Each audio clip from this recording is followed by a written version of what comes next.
It's a funny state. So there's capacity, which is what you can. Then there's actual, what you are. Then there's what the market receives, which is actually what really matters most. So if you can say you're producing 2 million barrels per day, you can claim 2.3 million barrels per day, but you're not producing them to go into the air. You're producing for a market. The purpose of the crude oil business is to sell, and you have to make revenue for it for Nigeria.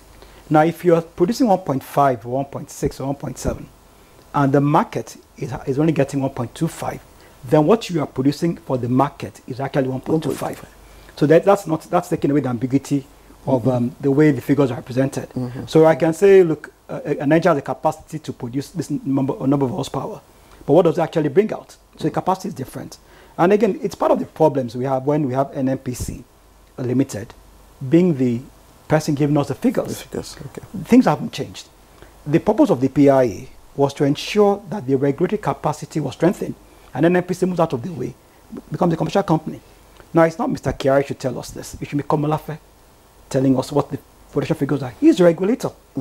That is where the numbers should be. He has the overview of what we are producing. And this is the key concept of what has impeded the sector. When you have roles that are not clearly defined, I mean, the law is defined clearly, but in the performance of the roles, I was watching yesterday about a state of emergency, and I'm thinking, no, it's not your role. You're a commercial operator. You're not the minister, you're not policy. You do your business. Get an MPC working, get profit, make a profit making. The minister, or the ministers, as they are now, don't talk about policies. They have the overview of sector. They talk about the state of emergency. The regulator, which is both NUPRC in terms of crude oil production, talks about, okay, what we need to do to strengthen delivery. You do your work as a commercial entity. But these are the legacy problems where part of the reasons why Nigeria's production has stifled. I must say that I heard Ejia Komalafe saying the rig count has increased. So the rig count now is 34 from 10, from 7.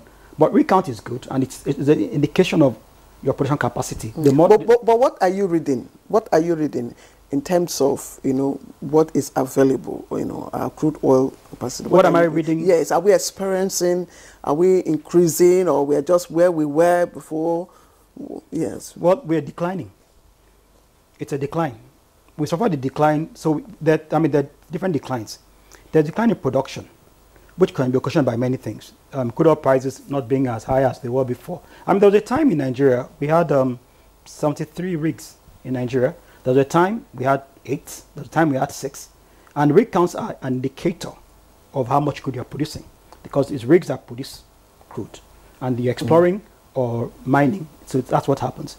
But so we're declining. But I heard yesterday that we're now 34, which means there might be growth, but it hasn't got to the market yet.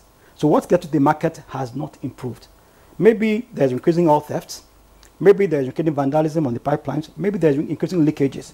I'm saying some maybes. But what the market is getting is not improving.